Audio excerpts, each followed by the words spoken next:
Hand brake మెల్లగా మొత్తం తీయొద్దు, క్లచ్ సడన్గా మెల్లగా తీయాలి. పోనీ సరి చేసుకొని ఇది ఆపండి.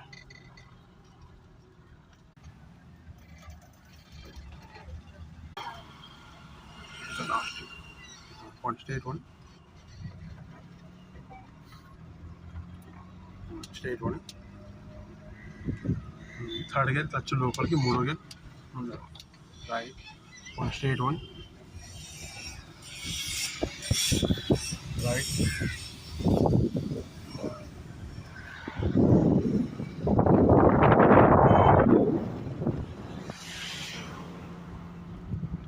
స్లో బ్రేక్, హారన్, పోనీ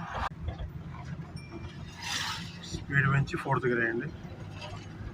క్లచ్ లోపల